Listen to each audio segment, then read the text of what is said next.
সড়ক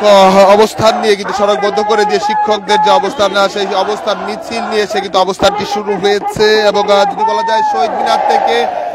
কালো পতাকা নিয়ে মিছিল করে শিক্ষকদের যে দাবিগুলো রয়েছে সেই দাবিগুলোর সমর্থনে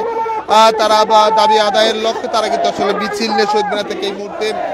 প্রেস ক্লাবের সামনে যে ফোয়ারটি রয়েছে এবং সেই মূর্তিতে বসে সড়ক বন্ধ করে তারা কিন্তু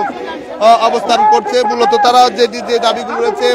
বাসা ভাড়া 20% করা এবং 1500 টাকা চিকিৎসা ভাতার